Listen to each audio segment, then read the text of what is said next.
तो आज हम लोग को पढ़ना है राइबोसोम के बारे में। ये 11th क्लास का टॉपिक है राइबोसोम। ऐसे 12 में भी प्रोटीन सिंथेसिस पढ़ना है चैप्टर 6 में, तो वहाँ भी राइबोसोम के बारे में बताया जाएगा। और 11th के यह सेल चैप्टर में पढ़ना है राइबोसोम। तो राइबोसोम के बारे में कुछ बातें लिखी गई हैं, इनको आप ध्यान से देखेंगे भी और याद भी करेंगे, क्योंकि इन सब से रिलेटेड अभी हम कुछ लास्ट में क्वेश्चन भी देंगे और उनका आपको जवाब देना है। जैसे सबसे पहला लिखा हुआ है इंजन ऑफ सेल। राइबोसोम के बारे में बताया जाता है कि राइबोसोम कोशिका का मशीन होता है ना, जो हमेशा कार्य करते रहता है। नंबर दूसरा, स्मॉलेस्ट सेल ऑर्गेनेल। कहा जाता है कि कोशिका के अंदर मौजूद है ना, मान लीजिए यह सेल है ना, एनिमल प्लांट्स जो भी कुछ है, अगर वो एनिमल सेल है, जंतु कोशिका है, तो यह सेल वॉल सेल मेम्ब्रेन हो जाएंगे। और यही अगर वो प्लांट सेल हो जाएंगे तो इनके बाहर एक सेल वॉल भी बना जाएगा।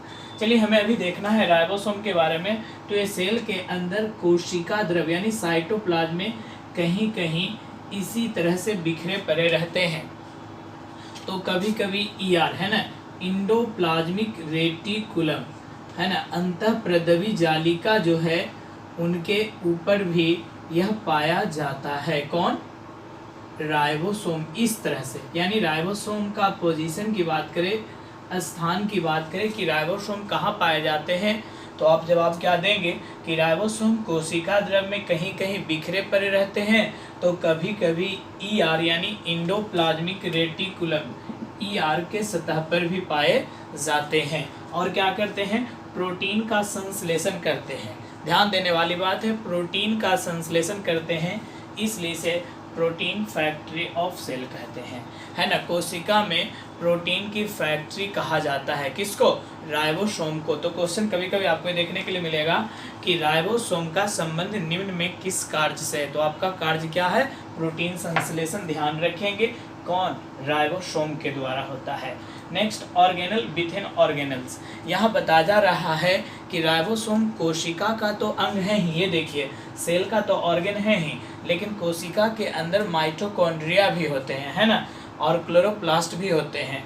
तो वो जो क्या बताया जा रहा है कि इसे ऑर्गेनल विथिन ऑर्गेनल्स कहते हैं। कोशिकांगों का कोशिकांग कहा जाता है, क्योंकि ये देखिए कोशिकांगों का यानी कोशिका का तो अंग है ही, साथ में ही अगर आप माइटोकॉन्ड्रिया इसके बाद बताया जाएगा, तो ये माइटोकॉन्ड्रिया में भी कहीं कहीं पाया जाता है। तो माइटोकॉन्ड्रिया क्या है?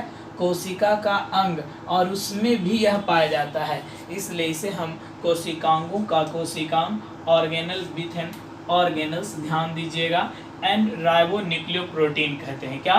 राइबोन्यूक्लियोप्रोटीन कहते हैं, क्योंकि यह आरएनए और प्रोटीन का बना होता है। ध्यान दीजिएगा, आरएनए और प्रोटीन का बना होता है।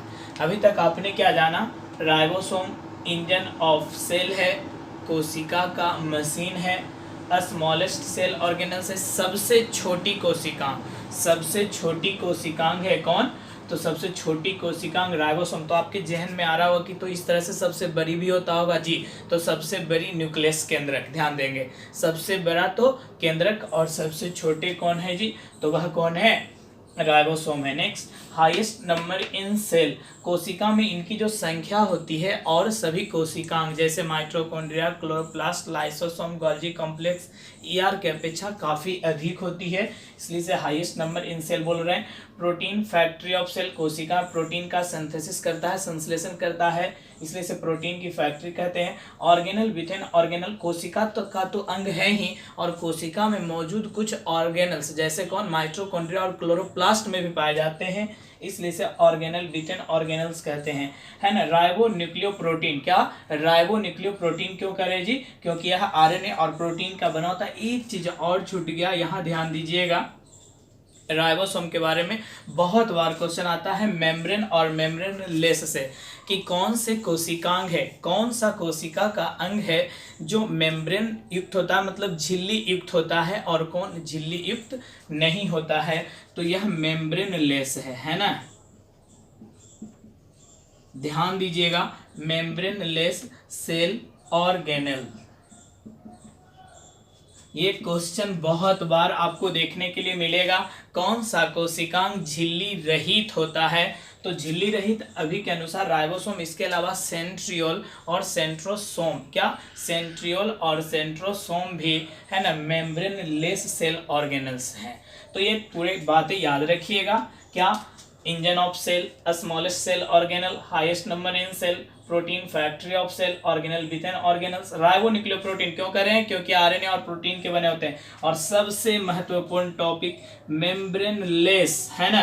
पिछली साल नीट के क्वेश्चन में लाइसोसोम के बारे में पूछा गया था, क्या कि दो ऑप्शन थे सब में, इनमें कौन यूनी मेम्ब्रेन्स मतलब एकहरी झिल्ली से घिरा हुआ कोशिकांग है?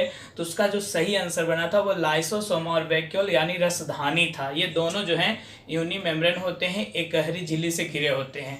तो एक बार उसका भी हम वीडियो बना देंगे कि इनमें कौन मेम्ब्रेन लेस है, कौन यूनी मेम्ब्रेन से मतलब एकहरी झिल्ली से घिरा होता है, और कौन डुअल मेम्ब्रेन है, दोहरी झिल्ली से घिरा होता है। ये बहुत ही महत्वपूर्ण सेल चैप्टर का टॉपिक है, मेम्ब्रेनस, मेम्ब्रेनलेस, यूनी मेम्ब्रेन और डुअल मेम्ब्रेन।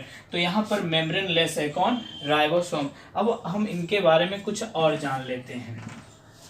कहा जाता है कि राइबोसोम जो होते हैं कौन? राइबोसोम जो होते हैं वह दो प्रकार के होते हैं। राइबोसोम दो प्रकार के होते हैं, एक 70S राइबोसोम होते हैं और दूसरा 80S राइबोसोम होते हैं। 70S राइबोसोम को, है ना, 70S राइबोसोम को प्रोकारियोटिक राइबोसोम भी कहा जाता है और 80S राइबोसोम को यूकारियोटिक राइबोसोम कहा जाता है। क्यों कहते हैं 70S को प्रोकारियोटिक राइबोसोम और 80S को यूकारियोटिक राइबोसोम? क्योंकि जो 70S राइबोसोम होता है वो प्रोकैरियोटिक सेल, है ना, प्रोकैरियोटिक सेल जो है, जैसे बैक्टीरिया का कोशिका है यानी बैक्टीरियल सेल, साइनोबैक्टीरिया का कोशिका है, वहाँ पाया जाता है, इसलिए इसे हम प्रोकारियोटिक राइबोसोम कहते हैं। 80S राइबोसोम को यूकैरियोटिक क्यों कहते हैं? क्योंकि यह यूकैरियोटिक जीवों की कोशिका जैसे एनिमल, प्लांट सेल में पाए जाते हैं, इसलिए इसे हम क्या कहते हैं? यूकैरियोटिक। ध्यान दीजिएगा, राइबोसोम कितने प्रकार के? दो प्रकार के। कौन? 70S और 80S। 70S राइबोसोम को प्रोकैरियोटिक राइबोसोम कहा जाता है और 80S राइबोसोम को यूकैरियोटिक राइबोसोम कहते हैं। क्यों कहते हैं प्रोकैरियोटिक राइबोसोम? क्योंकि 70S राइबोसोम जो होता है वो प्रोकैरियोटिक जीवों की कोशिकाओं में पाई जाती है, इसलिए इसे प्रोकैरियोटिक राइबोसोम कहते हैं। वो प्रोकैरियोटिक जीव है कौन? तो बैक्टीरिया और साइनोबैक्टीरिया। 80S को यूकैरियोटिक राइबोसोम क्यों कहते हैं? क्योंकि यह यूकैरियोटिक जीवों की कोशिकाओं में पाया जाता है। वो यूकैरियोटिक जीव कौन है? एनिमल्स, इसी में हम मानव भी आज चले आएंगे, और प्लांट्स। तो इन सब में 80S राइबोसोम पाए जाते हैं। अब बताया जाता है कि जो 70S राइबोसोम यानी प्रोकैरियोटिक और 80S राइबोसोम यानी यूकैरियोटिक जो है वह दो सब यूनिट के बने होते हैं, है ना। क्या? दो सब यूनिट, उप इकाई के बने होते हैं। कौन कौन जी? तो एक बना होता है आपका, है ना, 50S और दूसरा जो होता है वह 30S, है ना। तो आप बोलेंगे अरे ये तो 50S और 30S 80S हो जाता है, फिर आप 70S कैसे बता रहे हैं? देखेंगे हम उनको डायग्राम से, है ना। 50S बड़ा उप इकाई है और 30S छोटा उप इकाई है। जो छोटी होती है कौन? 30S, उसके ऊपर 50S कैप के समान, है ना, लगा होता है। इस तरह से ध्यान दीजिएगा, ये मान लीजिए आप 50S राइबोसोम है और इसी के ऊपर यानी ये इस तरह से 30S होता है। आप ध्यान दीजिएगा कि ये जो 30S है इसके कुछ भाग कहाँ चले गए हैं? 50 में चले गए हैं, इसलिए यह 50 और 30 80 नहीं 70S होता है ना। यानी अगर हम इन टोटल को मापें तो आपका 50 और 30 मिलकर 80 नहीं आएगा, क्योंकि 30 का कुछ भाग, आप बोलेंगे कितना भाग, तो आपके दिमाग से आ रहा है 50 और 30 मिलकर के 80, लेकिन यहाँ पर आपको कितना बताया गया? 70, यानी कि इसका 10 जो है वह किस में गया हुआ है? 50S में। तो इस तरह से ये कितने बन जाते हैं? 70S ribosome. उसी तरह से ATS राइबोसोम जो होता है वह भी 2 सब यूनिट के बने होते हैं, है ना, 2 उप इकाई के बने होते हैं। वह कौन है? तो आपका एक है 60S और दूसरा है 40S। फिर आप देखेंगे वही चीज कि 60S और 40S तो 100S हो जाता है, लेकिन यहाँ तो आप 80 बता रहे हैं। सेम इसी तरह से 60S जो होता है बड़ा उप इकाई होता है और 40S छोटी उप इकाई होती है। तो बड़ी उप इकाई जो है छोटी उप इकाई के ऊपर टोपी के समान लगे होते हैं। सेम उसी तरह से इसको मानिए आप 60S और इसको मानिए 40S। तो ये जो 40S का कुछ हिस्सा जो है वो किसके पास गया हुआ है? 60S के पास गया हुआ है। और वो कितना गया हुआ है जी? तो वो आपका 20 गया हुआ है। तो आप ऐसे जोड़ेंगे तो 60 और 40 कितना 100, और उसमें से 20 हिस्सा जो है 40 का वो कहाँ गया? 60 में। तो ये टोटल कितना हो जाता है? 80S। ध्यान देंगे फिर से, राइबोसोम 2 प्रकार के होते हैं, 70S राइबोसोम और 80S राइबोसोम। 70S राइबोसोम को प्रोकैरियोटिक राइबोसोम कहते हैं क्योंकि यह प्रोकैरियोटिक जीवों की कोशिका जैसे बैक्टीरिया और साइनोबैक्टीरिया में पाया जाता है। 80S राइबोसोम को यूकैरियोटिक राइबोसोम कहते हैं क्योंकि यूकैरियोटिक जीव जैसे मनुष्य, जंतु और पौधे की कोशिकाओं में पाए जाते हैं। 70S राइबोसोम 2 उप इकाई 2 सब यूनिट के बने होते हैं, 50S और 30S, जिसमें 50S बड़ी उप इकाई होती है और 30S जो होती है वो छोटी उप इकाई होती है। बड़ी उप इकाई छोटी उप इकाई के ऊपर स्थित होता है। उसी तरह से 80S राइबोसोम भी 2 सब यूनिट के बने होते हैं, 60S और 40S। यहाँ पर 60S बड़ी उप इकाई है और 40S छोटी उप इकाई है। बड़ी उप इकाई मतलब 60S, छोटी उप इकाई मतलब 40S के ऊपर टोपी के समान लगे होते हैं, है ना। आप समझ गए ना कि 50 और 30 दोनों को मिलाकर के 80 होता है, लेकिन 70 कैसे? क्योंकि 30 का कुछ भाग किस में गया? 50 में। ठीक उसी तरह से 60 और 40 को ऐड करते हैं तो 100 आता है, लेकिन यहाँ कितना बता रहा? 80 बताया जा रहा है। कैसे? क्योंकि 40S का कुछ भाग किस में गया हुआ? 60 में। हाँ, अगर यही चीज ऐसे होता, इसको मान लेते 60 और ये देखिए यहाँ पर मान लेते 40, तो ये तो पूरा तो 60 था और ये पूरा 40 था, तो ये आपका कितना आता है? 100। लेकिन ऐसा नहीं है, यहाँ पर क्या है कि 40 का कुछ भाग 60 में गया हुआ है, इसलिए क्या है? 80S राइबोसोम है। इनसे रिलेटेड एक चीज और हम लोग पढ़ते हैं, पॉलीसोम या पॉली राइबोसोम, है ना। अभी एक डायग्राम में आपको हम बता रहे थे कि जो कोशिका में राइबोसोम होता है वो कैसे होता है? कहीं कहीं पर बिखरा हुआ भी रहता है, तो ER के सतह पर भी पाया जाता है।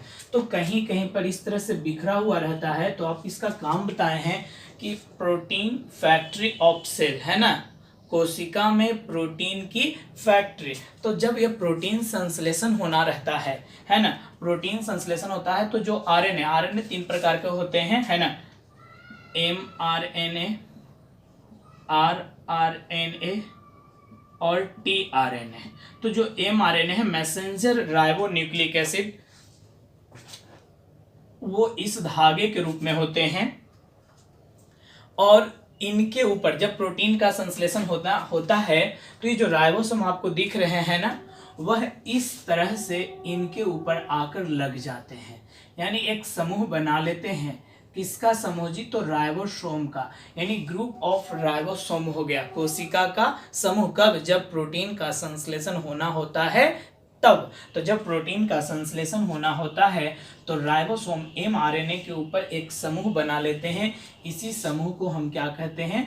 पॉलीसोम या पॉलीराइबोसोम। सर ये प्रोटीन कैसे बनाते हैं? तो आपको याद होगा कि प्रोटीन की जो यूनिट होती है, प्रोटीन की जो इकाई होती है, उसे हम एमाइनो एसिड कहते हैं। क्या कहते हैं? Amino acid. ध्यान दीजिएगा, ये चीज आपको बाद में जैव अणु जो चैप्टर है बायोमोलिकुल, वहां भी पढ़ना होगा। अभी क्या बता रहे हैं कि जो प्रोटीन है उनकी जो इकाई होती है वह अमीनो एसिड कहलाती है। देखिएगा ध्यान से कैसे प्रोटीन का संश्लेषण होता है। तो जो अमीनो एसिड का स्ट्रक्चर फॉर्मूला होता है NH2 CHR अल्काइल R1 और COOH। यह एक सामान्य अमीनो एसिड का संरचना सूत्र है। तो प्रोटीन संश्लेषण के समय भी क्या होता है, प्रोटीन की इकाई है अमीनो एसिड, तो हम ढेरों से अमीनो एसिड को जोड़ते जाएंगे तो वो क्या बन जाएगा, प्रोटीन बन जाएगा। तो इसमें और एक ऐड कर दीजिए अमीनो एसिड को, यानी NH2, इस बार अल्काइल 2 कर लेना है, R2 और COOH।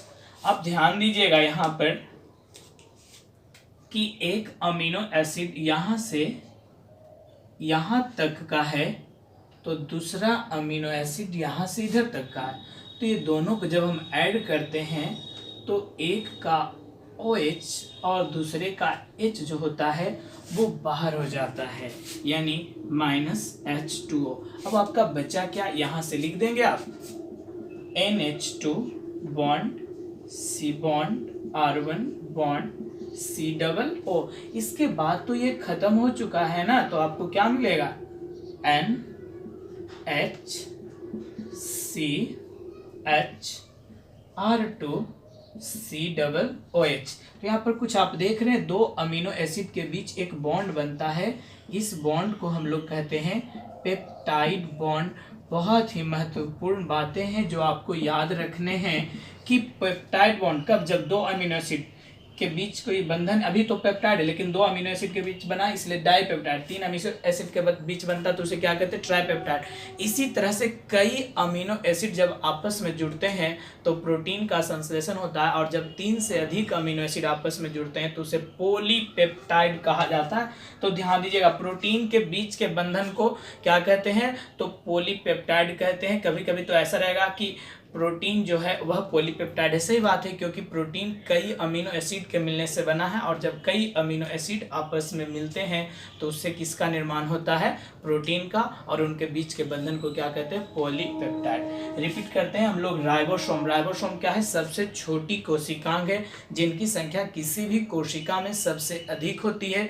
कोशिका का इसे मशीन कहते हैं जिनके ऊपर किसी प्रकार का कोई झिल्ली मेम्ब्रेन नहीं होता है और प्रोटीन का निर्माण करता है, इसलिए इसे हम फैक्ट्री ऑफ प्रोटीन कहते हैं। कोशिका में प्रोटीन की फैक्ट्री कहते हैं। यह आरएनए और प्रोटीन का बना होता है, कौन, राइबोसोम, इसलिए इसे हम क्या कहते हैं, राइबो न्यूक्लियो प्रोटीन कहते हैं। राइबोसोम कितने प्रकार के थे, 2 प्रकार के थे, एक आपका 70S राइबोसोम था तो दूसरा 80S। 70S राइबोसोम कितने को हम लोग प्रोकैरियोटिक राइबोसोम भी कहते हैं, है ना। क्यों कह रहे थे, क्योंकि यह प्रोकैरियोटिक जीव जैसे बैक्टीरिया और साइनोबैक्टीरिया में पाया जाता था। 80S को यूकैरियोटिक राइबोसोम कहते हैं क्योंकि यह यूकैरियोटिक जीव जैसे प्लांट्स और एनिमल्स में पाए जाते थे। आपने पढ़ा कि जो 70S राइबोसोम था वह 2 सब यूनिट का बना था, 50 और 30। समझ गए थे कैसे, क्योंकि दोनों के जो हिस्से थे यानी 30 का कुछ भाग 50 में गया था तो वो 80 ना होकर कितने हो जाते हैं, 70। ठीक उसी तरह से यूकैरियोटिक राइबोसोम जो थे वह भी 2 सब यूनिट के बने थे, कौन, 60S और 40S, जिसमें 60S बड़ा सब यूनिट है, लार्ज है, और 40S स्मॉल है। तो 40 का कुछ भाग 60 में जाता है तो वह 60 और 40 मिलकर 100 नहीं 80 होते हैं। अर्थात इस तरह से नहीं, इस तरह से रहते हैं। फिर आपको बताया इसके बाद एक चीज सीखना था, पॉलीसोम या पॉलीराइबोसोम। तो हमने क्या देखा एक डायग्राम में कि सेल के अंदर राइबोसोम 2 जगह पर आपको मिल रहा था, मेन रूप से आपको ER के सतह पर दिख रहा था और कहीं कहीं पर कोशिका द्रव साइटोप्लाज्म में बिखरे पड़े थे। लेकिन जब प्रोटीन का सिंथेसिस होना होता है यानी प्रोटीन का संश्लेषण निर्माण होने रहता है तो ये जो RNA mRNA जो धागे हैं उन धागे के ऊपर राइबोसोम इस तरह से क्रम में सज जाते हैं, है ना। अर्थात राइबोसोम आप एक ग्रुप बना लेते हैं, समूह बना लेते हैं। तो राइबोसोम के इन्हीं समूहों को हम क्या कहते हैं, पॉलीसोम या पॉलीराइबोसोम कहते हैं। फिर हमने पढ़ा कि प्रोटीन की जो इकाई है वह अमीनो एसिड कहलाती है, और कई अमीनो एसिड को जब हम आपस में जोड़ देते हैं तो वह आपका प्रोटीन बन जाता है, जिसके बीच के बंधन को पॉलीपेप्टाइड बॉन्ड कहते हैं, है ना। तो अमीनो एसिड का यह एक संरचना सूत्र है, तो दूसरे अमीनो एसिड का यह है। जब इन दोनों को हम जोड़ देते हैं तो इनके बीच के इस बंधन को हम क्या कहते हैं, पेप्टाइड। लेकिन 2 बना इसलिए डाइपेप्टाइड बोल सकते हैं। अगर 3 जोड़ देते हैं यानी एक और अमीनो एसिड तो ट्राई, और 3 से जब ज्यादा जोड़ देंगे तो पॉलीपेप्टाइड बॉन्ड का निर्माण होगा। अब आपको इन 3 प्रश्नों का उत्तर देना है। सबसे पहला प्रश्न है, 80S राइबोसोम की उप इकाई सब यूनिट होती है 40S and 40S, 60S and 40S, 50S and 30S और 70S एंड 10S। प्रोटीन संश्लेषण की इकाई क्या कहलाती है? Hydrochloric acid, nucleic acid, amino acid, इनमें कोई नहीं। एंड लास्ट, राइबोसोम का समूह क्या कहलाता है? यानी group of ribosome, lysosome, polysome, nucleosome and cytosol. तो इन तीनों प्रश्नों का आप उत्तर बताएंगे।